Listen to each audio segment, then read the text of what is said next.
नमस्कार, बहुत स्वागत है आपका स्वदेश न्यूज में। मैं हूं आपके साथ अंशुल शर्मा। चार बड़ी खबरें आप देख रहे हैं, तो आइए नजर डाल लेते हैं कि आज की चार बड़ी खबर कौन सी है।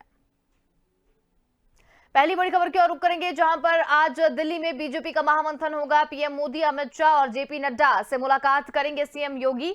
यूपी में सरकार गठन और शपथ ग्रहण समारोह को लेकर होगी चर्चा। दूसरी बड़ी खबर मिलेंगे, जहां पर देवभूमि के दिग्गजों ने दिल्ली में डाला डेरा। आज हो सकता है उत्तराखंड में सीएम के नाम का ऐलान, सीएम धामी समेत कई नाम रेस में। तीसरी बड़ी खबर मिलेंगे, जहां पर कांग्रेस वर्किंग कमेटी की बड़ी बैठक। आज 5 राज्यों में चुनावी हार पर होगी चर्चा। अध्यक्ष पद को लेकर भी बन सकती है रणनीति। चौथी और अंतिम बड़ी खबर मिलेंगे, जहां पर आज बुरहानपुर रीवा दौरे पर सीएम शिवराज जिलों को देंगे करोड़ों की सौगात। 221 करोड़ के विकास कार्यों का लोकार्पण करेंगे और शिलान्यास भी करेंगे।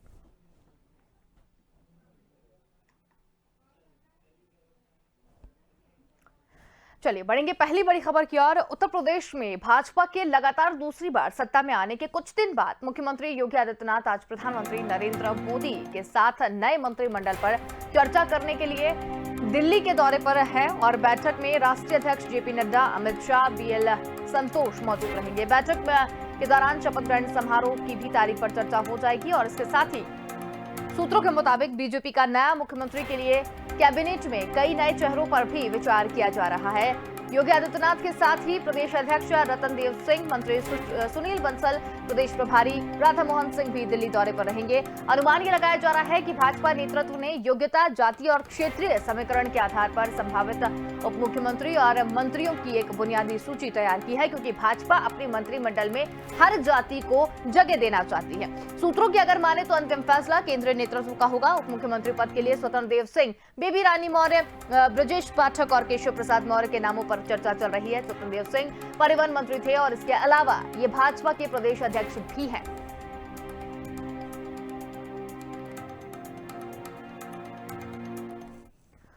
तो बीजेपी का महामंथन आज है। प्रधानमंत्री नरेंद्र मोदी, अमित शाह, योगी आदित्यनाथ के साथ मुलाकात कर सकते हैं। जी, प्रचंड जीत के बाद ये उनकी पहली मुलाकात है और ज्यादा जानकारी के लिए हमारे साथ संवाददाता अविरल अग्निहोत्री जुड़ गए हैं। जी अविरल, बीजेपी का महामंथन आज है, योगी आदित्यनाथ के साथ में प्रधानमंत्री नरेंद्र मोदी की भी बैठक है, नए चेहरों पर भी विचार करने की पर बात की जा रही है, क्या कुछ अधिक जानकारी?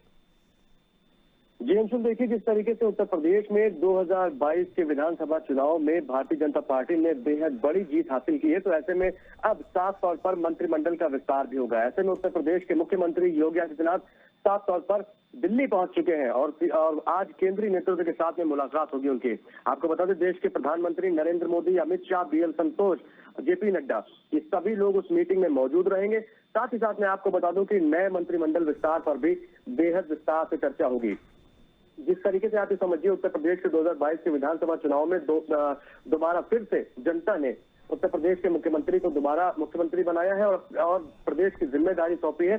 तो ऐसे में ये बेहद जरूरी हो जाता है कि मंत्रिमंडल का विस्तार भी बेहद सावधानी पूर्वक हो और जनता के विकास के लिए जिस तरीके से ये जो है मंत्रिमंडल का विस्तार होगा, तो ऐसे में किस तरीके से कौन सा मंत्रिमंडल का पद किसको दिया जाएगा, ये भी बेहद अहम और जरूरी हो जाता है। मैं आपको बता दूं, कुछ नामों की भी चर्चा होगी इस पर और किस तरीके से आगे ये जो मंत्रिमंडल का विस्तार होगा इस पर आज चर्चा होगी। और साथ ही साथ आप ये समझिए कि शपथ ग्रहण समारोह की जो तारीख है उसके बारे में भी आज चर्चा होगी और शपथ ग्रहण समारोह के बारे में भी ऐसी चर्चा हो रही है कि बेहद दिव्य, भव्य, अलौकिक इस तरीके का शपथ ग्रहण समारोह भी करने की मूड में है उत्तर प्रदेश के मुख्यमंत्री योगी आदित्यनाथ। तो जिस तरीके से प्रचंड बहुमत की जीत है, तो इसी तरीके से बेहद जरूरी यहाँ पर भी मंत्रिमंडल का विस्तार है, जिसके ऊपर आज चर्चा होनी है और अंतिम फैसला जो होगा वो केंद्रीय नेतृत्व का ही होगा। हालांकि कई नामों की चर्चा की जा रही है, जिसमें ब्रजेश पाठक का भी नाम उप मुख्यमंत्री के लिए आ रहा है। तो देखने वाली बात यह होगी किस तरीके से चर्चा में कौन कौन से नाम आते हैं उप मुख्यमंत्री के लिए और मंत्रिमंडल के विस्तार में कौन कौन से लोग चुने जाते हैं। अंशुल, बिल्कुल अविरल, लेकिन जिस तरीके से आज मंथन यहाँ पर किया जा रहा है, नए चेहरों पर भी विचार किया जा रहा है, तो नए चेहरों में किसके शामिल होने की ज्यादा संभावना दिखाई दे रही है? मतलब जिस तरीके से चुनाव में प्रचंड जीत हासिल हुई है, तो क्या लोगों का काम देखने के बाद ये फैसला लिया गया है? जी अंशुल, देखिए सीधे तौर पर आप ये समझिए कि भारतीय जनता पार्टी एक लोकतांत्रिक पार्टी अपने आप को कहती है और सीधे तौर पर वो सभी को जगह देती है और सभी को मौका देती है। किस तरीके से जो ज्यादा मेहनती लोग होते हैं, जो ज्यादा मेहनत करते हैं, जनता जिसे पसंद करती है, तो उस हिसाब से इसमें जो है लोग ऊपर निकल कर आते हैं, उनको उस हिसाब से कामकाज के हिसाब से भी उसमें पद दिए जाते हैं। तो ऐसे में कई सारे चेहरे सीधे तौर पर सामने आ रहे हैं। आप ये समझिए कि संभावित मंत्रियों में कई लोगों के नाम आ रहे हैं, जैसे कि असीम अरुण का नाम आ रहा है, बेबी रानी मौर्य का नाम है, संजय निषाद का है, आशीष पटेल है, सौरभ श्रीवास्तव है, शलभ मणि त्रिपाठी है, राजेश्वर सिंह है। इन सभी के नामों पर जो है चर्चा चल रही है, बेहद मंथन चल रहा है। लेकिन अंतिम मोहर जो होगी वो केंद्रीय नेतृत्व लगाएगा। देश के प्रधानमंत्री बैठेंगे और पार्टी के जो राष्ट्रीय अध्यक्ष है जेपी नड्डा वो, और देश के गृह मंत्री अमित शाह, ये सभी लोग बैठकर एक बेहद बड़ी मीटिंग करेंगे। उसके बाद में केंद्रीय नेतृत्व का ही लास्ट और अंतिम फैसला होगा कि कौन सा प्रभार किसको दिया जाएगा। अंशुल, बिल्कुल अविरल, लेकिन जिस तरीके से यहाँ पर बात की जा रही है मंत्रिमंडल विस्तार को लेकर, तो काम को लेकर भी यहाँ पर बात की जा रही है। लेकिन अगर कुछ नेताओं की अगर बात करें तो वो दूसरी पार्टी से निकलकर यहाँ पर आए हैं, क्या उनको भी मौका दिया जाएगा, जिसमें संजय निषाद का नाम भी कहीं ना कहीं शामिल है? जी बिल्कुल, आप ये समझिए कि सहयोगी दलों की जो इस बार उत्तर प्रदेश में जो गठबंधन रहा है, उनमें से भी जो लोग जीत कर आए हैं उनको भी कहीं ना कहीं जो है मौका देने की कोशिश करेगी भारतीय जनता पार्टी। आप ये समझिए कि जिस तरीके से भारतीय जनता पार्टी ने प्रचंड बहुमत की जीत हासिल की है, तो इसमें सभी जाति वर्ग और संप्रदाय के लोगों ने वोट डालकर भारतीय जनता पार्टी को जिताया। तो ऐसे में भारतीय जनता पार्टी की भी बेहद जिम्मेदारी ये हो जाती है कि उन सभी नेताओं को भी पूरी तरीके से तवज्जो दी जाए, उनका सम्मान किया जाए। तो ऐसे में जो मंत्रिमंडल का विस्तार होगा वो कहीं ना कहीं सभी जातियों को समेट कर जो है एक गुलदस्ते के रूप में शामिल किया जाएगा, जिससे कि ये कहीं कोई उपेक्षा न कर समझे अपने आप में कि तहरीर नहीं दी गई है। बिल्कुल अविरल, बहुत धन्यवाद हमारे साथ जुड़ने के लिए और तमाम जानकारी हमारे साथ साझा करने के लिए।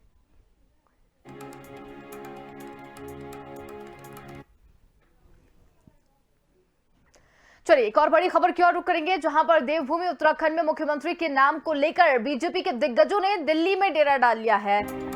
रक्षा राज्य मंत्री और पर्यटन राज्य मंत्री अजय भट्ट को लेकर बीजेपी प्रदेश अध्यक्ष मदन कौशिक, उच्च शिक्षा मंत्री धन सिंह रावत, पर्यटन मंत्री और कांग्रेस से आए राज्यपाल सतपाल महाराज समेत 2 महिला विधायक ऋतु खुंडारी और रेखा आर्य का नाम शामिल है। तो वहीं पुष्कर सिंह धामी भी दिल्ली में लगातार आलाकमान से मुलाकात कर रहे हैं। दरअसल उत्तराखंड के मौजूदा मुख्यमंत्री पुष्कर सिंह धामी विधानसभा का चुनाव हार गए थे। उनकी हार ने 70 में से 47 सीटें जीतने वाली भाजपा को नए मुख्यमंत्री के नाम को लेकर चिंतित कर दिया है। पार्टी ने जहां सतपाल महाराज और धन सिंह रावत जैसे सीनियर नेताओं को कुर्सी सौंपने की चर्चाएं हैं, तो वहीं जोशीले अनिल बलूनी और अजय भट्ट के नाम को भी जोर शोर से उछाल रहे हैं। और इन सबके बीच पार्टी का एक गुट अब पुष्कर सिंह धामी को ही मुख्यमंत्री बनाना चाहता है। ऐसे में संभावना ये जताई जा रही है कि पार्टी आज या होली के बाद सीएम के नाम का ऐलान करेगी।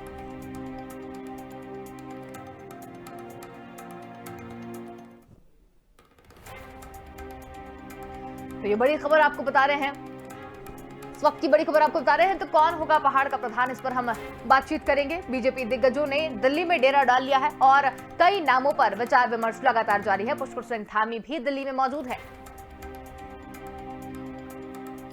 आज हो सकता है सीएम के नाम का ऐलान। मदन कौशिक से लेकर 2 महिला विधायक समेत कई नाम रेस में। और ज्यादा जानकारी के लिए हमारे साथ संवाददाता हेमसागर राठौर जुड़ गए हैं। जी हेमसागर, आपसे जानना चाहेंगे कि उत्तराखंड में जिस तरीके से चुनाव अभी संपन्न हुए हैं, हालांकि बीजेपी वहां पर सरकार बनाती हुई नजर आ रही है, लेकिन मुख्यमंत्री के नाम पर अभी भी संशय बना हुआ है, क्योंकि उत्तराखंड में सीएम पुष्कर सिंह धामी जो है वो चुनाव हार गए थे। अब उसको लेकर दिल्ली में सभी लोगों ने डेरा डाल लिया है, क्या कुछ अधिक जानकारी? जी, देवभूमि में जिस तरह से हार के बाद सीएम पद को लेकर चर्चाएं हो रही हैं और पूरा आलाकमान इसको लेकर चिंतित है। इसी बीच 5 दावेदार जो हैं, सतपाल महाराज से लेकर अजय भट्ट और अनिल बलूनी जैसे बड़े दावेदार, इसके साथ ही 2 महिला विधायक जो रीता बहू, 2 महिला विधायकों ने भी अपनी दावेदारी पेश की। इसको लेकर उनके आवास पर भी जश्न मनाया गया था और दावेदारी पेश की गई थी कि जो महिला विधायक है, अभी तक महिला विधायक उत्तराखंड को सीएम नहीं मिल पाया है, तो इस बात पर भी महिला विधायक को लेकर, महिला सीएम को भी लेकर भी दावेदारी हो रही है। और जो 5 दावेदार है उनमें सतपाल महाराज का बड़ा नाम है। प्रदेश अध्यक्ष बीजेपी के मदन कौशिक चौंका सकते हैं सभी को। उन पिछले चुनाव में भी 2017 की बात की जाए तो जब उनके नाम को लेकर सीएम को लेकर उनके नाम पर मोहर लगभग लग ही चुकी थी, लेकिन उनको बीजेपी प्रदेश अध्यक्ष की कमान सौंप कर पुष्कर सिंह धामी को मुख्यमंत्री बना दिया गया था।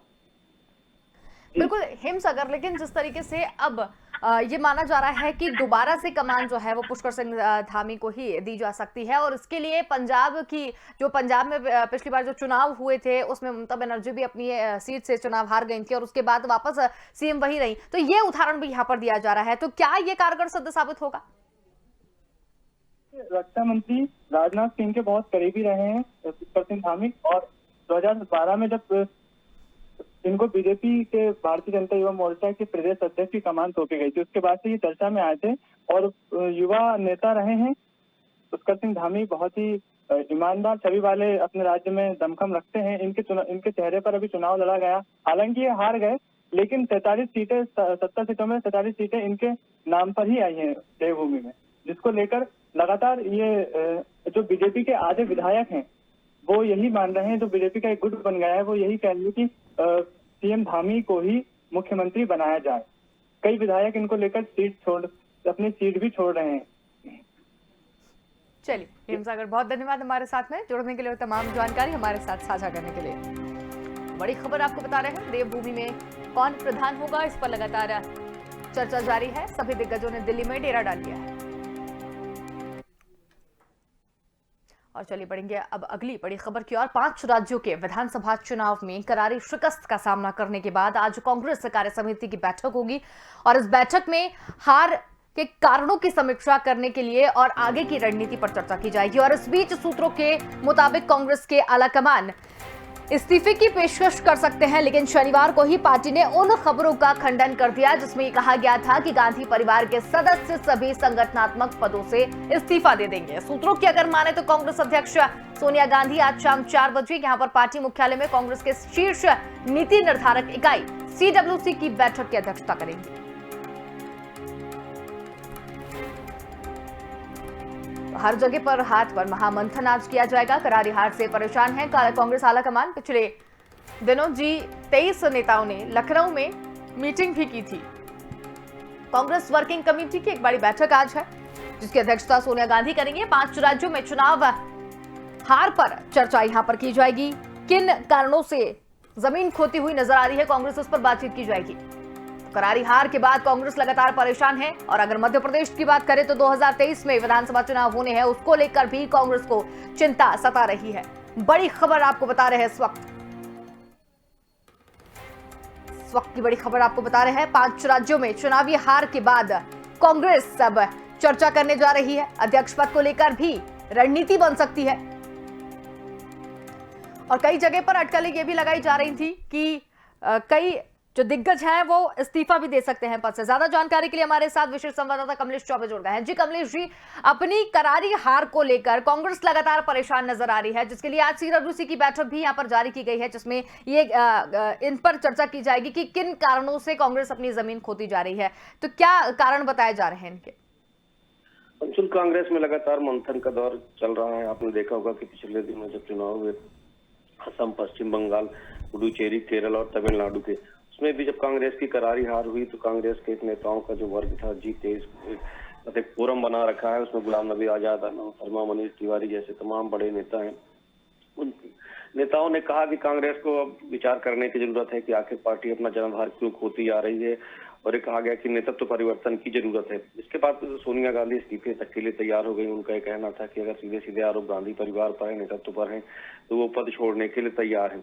उस समय किसी तरह सोनिया गांधी को मनाया गया था, या कहें कि सोनिया गांधी मान गई थी। इसके बाद ये तय हुआ कि कांग्रेस विचार करेगी कि आखिर तमाम राज्यों में कांग्रेस की हार क्यों हो रही है। ये कहा गया कि जो भी सुझाव आए हैं उन पर अमल किया जाएगा, लेकिन हुआ उल्टा। इन 5 राज्यों के चुनाव के बाद जो अभी हाल में 5 राज्यों में चुनाव हुए, बात करें उत्तर प्रदेश की, उत्तराखंड की, पंजाब की और बाकी राज्यों की, तो करारी हार का सामना करना पड़ा है। खासकर उत्तर प्रदेश में प्रियंका गांधी की अगुवाई में कांग्रेस मजबूती से चुनाव लड़ रही थी। पूरा जो कैंपेन था, इलेक्शन कैंपेन, वो प्रियंका गांधी के हवाले था। सारी नीतियां उनकी चली।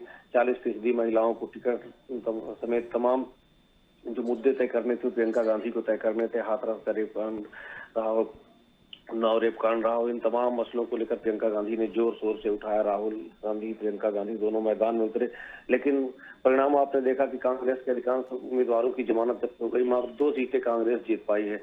वोट पिछली भी इतना कम है कि 2.3 3% वोट मिला है कांग्रेस को उत्तर प्रदेश में। इसके बाद फिर वही आरोप लगने लगे हैं, नेतृत्व पर सवाल उठाए जा रहे हैं और सीधे सीधे गांधी परिवार पर सवाल उठाए जा रहे हैं। राहुल गांधी की अगुवाई में 2017 में कांग्रेस ने चुनाव लड़ा था, उसमें भी बुरी तरह हार हुई थी और अब प्रियंका गांधी के हाथ में कमान मिली तो उससे भी बुरी हार हुई है। इसके बाद सीधे जो उंगलियां हैं नेतृत्व की ओर है और गांधी परिवार की ओर है।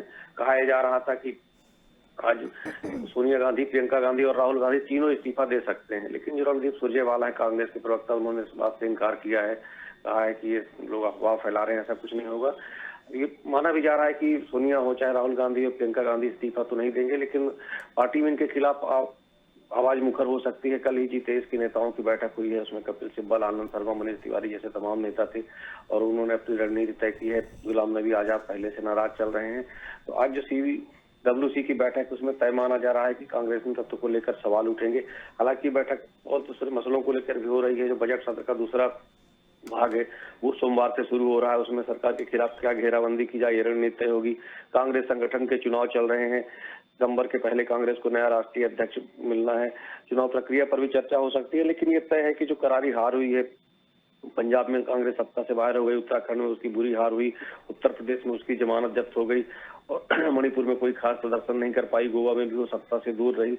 इन तमाम मसलों पर आज CWC की बैठक में चर्चा होना तय है। चलिए कमलेश जी, बहुत धन्यवाद हमारे साथ में जुड़ने के लिए और तमाम जानकारी हमारे साथ साझा करने के लिए।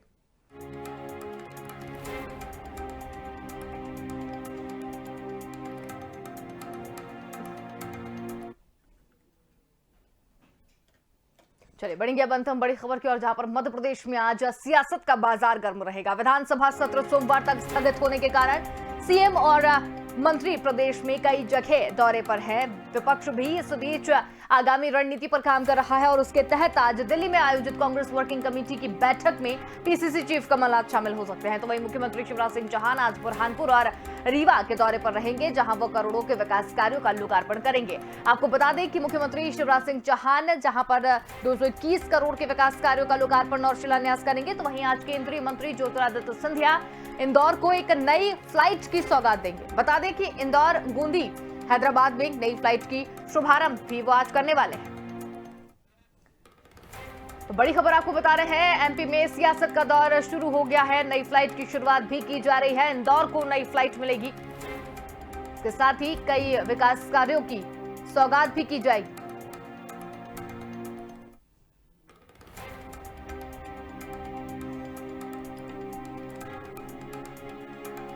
इस वक्त की बड़ी खबर आपको बता रहे हैं।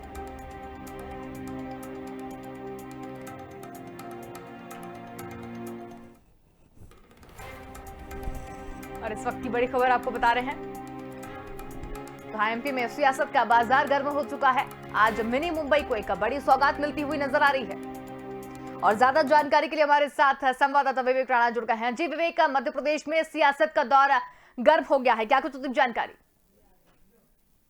मध्य प्रदेश में सियासी पारा है वो चढ़ गया है। अब 2023 के विधानसभा चुनाव की यदि बात की जाए तो दोनों ही राजनीतिक दल अब जमीनी स्तर पर अपनी रणनीति जो है वो बनाना शुरू कर दी है। साथ ही बात की जाए प्रदेश सरकार की, तो प्रदेश सरकार द्वारा जो विकास कार्य है मध्य प्रदेश के कई ऐसे जिले हैं वहां पे करना शुरू हो चुका है। आज की बात की जाए तो आज मुख्यमंत्री शिवराज सिंह चौहान बुरहानपुर और रीवा के दौरे पर रहेंगे, जहाँ करीब 221 करोड़ रुपए के जो विकास कार्य हैं तो वो करते नजर आएंगे। कई विकास ऐसे कार्य जिनका शिलान्यास और लोकार्पण भी मुख्यमंत्री शिवराज सिंह चौहान करेंगे। और साथ ही बात की जाए केंद्रीय मंत्री ज्योतिरादित्य सिंधिया की, ज्योतिरादित्य सिंधिया इंदौर में नई फ्लाइट की जो नई सौगात है वो इंदौर को देते नजर आएंगे। मगर बात की जाए पूरे मध्य प्रदेश की, तो पूरे मध्य प्रदेश में जो विपक्ष है वो आने वाली रणनीति पर मंथन शुरू हो गया है। आज की बात की जाए तो आज दिल्ली में कांग्रेस वर्किंग कमेटी की एक बैठक रखी गई, जिसमें मध्य प्रदेश कांग्रेस के जो प्रदेश अध्यक्ष कमलनाथ वो बैठक में मौजूद रहेंगे। तमाम विषयों पर चर्चा की जाएगी। साथ ही बात की जाए विधानसभा के सत्र की, तो विधानसभा का सत्र सोमवार तक के लिए स्थगित कर दिया गया था। उसकी कार्यवाही सोमवार को एक बार फिर 10 बजे से शुरू होगी, जिसके लिए बात की जाए कांग्रेस की, तो क्या मुद्दे होने चाहिए, क्या रणनीति होनी चाहिए, इस पर लगातार जो कांग्रेस है उसका जो मंथन है वो शुरू हो गया है। जी बिल्कुल विवेक, कई तरीके की सौगात भी सीएम शिवराज सिंह चौहान देने वाले हैं, जिसमें प्रधानमंत्री आवास योजना भी है, 221 1000 करोड़ की ये जो चीजें हैं वो यहाँ पर देने वाले हैं, कितने लोग लाभान्वित हो रहे हैं इसमें?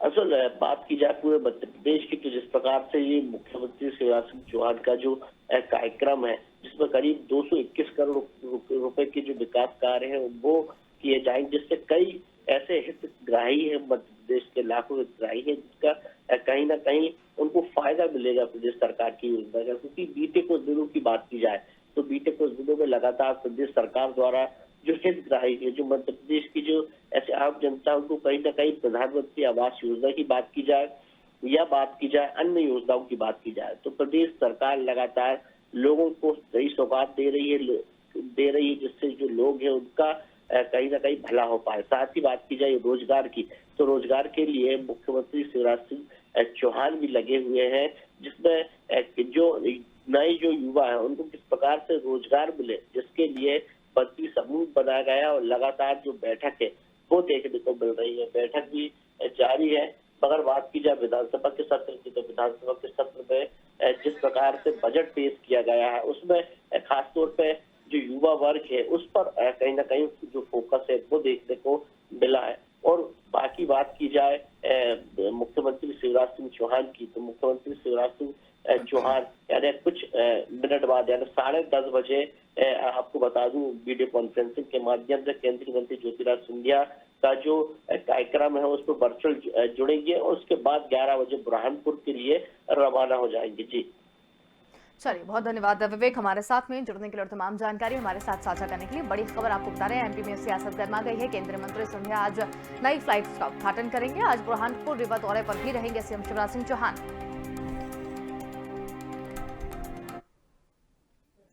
और फिलहाल के लिए इस बुलेटिन में इतना ही। देखते रहिए स्वदेश न्यूज, क्योंकि सबसे पहले देश।